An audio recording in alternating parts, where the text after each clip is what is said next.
আসসালামু আলাইকুম, সবাইকে স্বাগতম। প্রিয় শিক্ষার্থী বন্ধুরা, আজকে আমি আইসিটি বিষয়ের এই যে এখানে এফ সমান A not B plus B C not, এইটা এই সত্যক সারণের মাধ্যমে কিভাবে আমরা প্রমাণ করব বা উপস্থাপন করব, তাই না?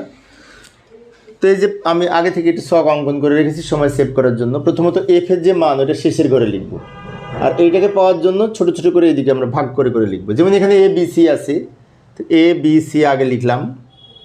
এবার এইগুলো লিখবো, এইটা লিখবো, এই যে নট আছে লিখবো, বি তারপর সি নট আছে লিখবো, আর বাকিগুলো এখানে সব লিখে দিচ্ছি। লক্ষ্য করি, একটু দ্রুত লিখলাম সময় সেভ করার জন্য। এ বি সি লিখেছি, এ নট আছে এ নট, সি নট আছে সি নট অঙ্কন করেছি। বি নট নাই, তাই বি নট আলাদা করে অঙ্কন করি নাই। তারপর এ নটের সাথে বি গুণ করে এই লাইনে লিখবো, বি এর সাথে সি নট গুণ করে আবার এই লাইনে লিখবো, আর এই দুটো যোগ করে শেষের ঘরে লিখবো। অনেক সহজ কিন্তু। এ হচ্ছে পাশাপাশি কলাম, আর উপর থেকে নিচের দিকে এ বি সি যদি তিনটি ইনপুট হয় তাহলে 2 পাওয়ার 3 সমান এই 8টা সারি হবে। যেমন এই যে লক্ষ্য করি, 1 2 3 4 5 6 7 8, মানে 8টা বিন্যাস হবে। এবার আমরা এখানে প্রথমে এই এ বি সি এর নিচে মান লিখব 0 এবং 1। তো এইখানে 8টা যদি বিন্যাস হয়, 0 থেকে 7-এর বাইনারি মানকে 3 বিট করে সাজিয়ে লিখব। যেমন 0-এর বাইনারি এখানে 0, 1-এর বাইনারি 1, 2-এর বাইনারি 1 0 মানে 10, 3-এর বাইনারি 1 1 অর্থাৎ 11, 4-এর বাইনারি 100, 5-এর বাইনারি 101, 6-এর বাইনারি 110, 7-এর বাইনারি 111, আর বাম দিকে এগুলো 0 দ্বারা পূর্ণ করে দিব। 0 থেকে 7-এর বাইনারি, এটা হচ্ছে বুঝে লেখা।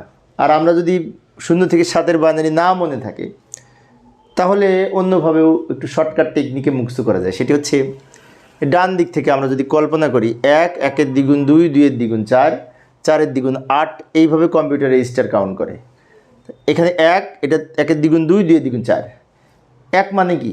একটা 0 একটা 1, একটা 0 একটা 1, এইভাবে সাজাবো শেষ পর্যন্ত। আর 1-এর দ্বিগুণ 2 মানে কি? 2টা 0 2টা 1, 2টা 0 2টা 1, এইভাবে সাজিয়ে লিখব। আর 2-এর দ্বিগুণ 4, 4টা 0 4টা 1। আরেকটা যদি ইনপুট থাকতো তাহলে লিখতাম 4-এর দ্বিগুণ 8। এইভাবে আমরা একটু মনে রাখবো, এটা 4 2 1, 4টা 0 4টা 1, 2টা 0 2টা 1, একটা 0 একটা 1। এভাবে আমরা খুব সহজেই মনে রাখতে পারি। এবার এই তথ্যের আলোকে আমরা এগুলি পূরণ করব। এ নট মানে কি? এ এর উল্টা হবে, 0-এর পরিবর্তে 1 হবে, 0-এর পরিবর্তে 1 হবে, 0-এর পরিবর্তে 1 হবে, 0-এর পরিবর্তে 1 হবে, 1-এর পরিবর্তে 0, 1-এর পরিবর্তে 0, 1-এর পরিবর্তে 0, 1-এর পরিবর্তে 0, 0-এর পরিবর্তে 1 লিখলাম, 1-এর পরিবর্তে 0 লিখলাম। এবার এইখানে সি নট মানে কি? সি এর বিপরীত লিখব, 0-এর পরিবর্তে 1, 1-এর পরিবর্তে 0, 0-এর পরিবর্তে 1, 1-এর পরিবর্তে 0, 0-এর পরিবর্তে 1, 1-এর পরিবর্তে 0, 0-এর পরিবর্তে 1, 1-এর পরিবর্তে 0। এবার এই লাইনটা এ নটের সাথে বি গুণ হবে। এ নট হচ্ছে এইটা, আর বি হচ্ছে এইটা, অর্থাৎ এই বি আর এ নট এই দুটো গুণ করে, এইটা আর এইটা গুণ করে এখানে লিখব। 0 আর 1 গুণ করে 0, 0 আর 1 গুণ করে 0, 1 আর 1 গুণ করে 1, 1 এবং 1 গুণ করে 1, 0-এর সাথে 0 গুণ করে 0, 0-এর সাথে 0 গুণ করে 0, 1-এর সাথে 0 গুণ করে 0, 1-এর সাথে 0 গুণ করে 0। এই দুটি 0 আমার ছবির উপরে পড়ে গেছে, তাই না? যাই হোক, এটা পেলাম। এবার বি এর সাথে সি নট গুণ করব। বি মানে কি? এই লাইনটা। সি নট হচ্ছে এই লাইনটা। তা আমরা যখন যেটা করব, একটা কাজ করতে পারি। এইটা তো আমরা কলম দিয়ে অঙ্কন করব, তাই না? সবটা লিখব কলম দিয়ে, কিন্তু আমরা যখন বি এর সাথে সি নট গুণ করব, বি এইখানে সি নট এইখানে, তো এইখানে আমাদের লাইন ঠিক রাখার জন্য আমরা একটা কাজ করতে পারি। এই বি এর উপরে আর সি নটের উপরে পেন্সিল দিয়ে টিক চিহ্ন দিয়ে নিব। তারপরে এই দুটো গুণ করে লেখা হলে ওই টিক চিহ্ন মুছে দিব ইরেজার দিয়ে, তাহলে আমাদের ভুল হওয়ার সম্ভাবনা কম থাকবে। আগে একটু চিহ্নিত করে নিব।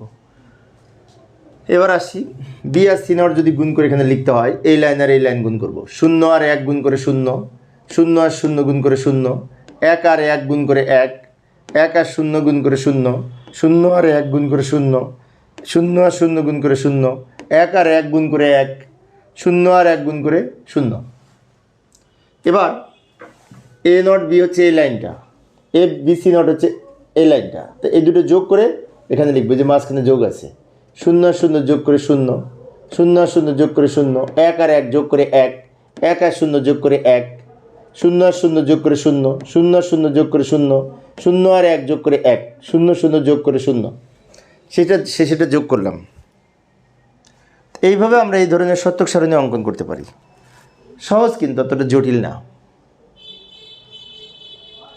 তো প্রিয় শিক্ষার্থী বন্ধুরা, এই ছিল আজকের আলোচনা। আমি শিক্ষার্থীদের অনুরোধে অল্প অল্প করে আলোচনা করি, যাতে শিক্ষার্থীরা বোরিং ফিল না করে। পরের ক্লাসটি দেখার আমন্ত্রণ রইল। খোদা হাফেজ।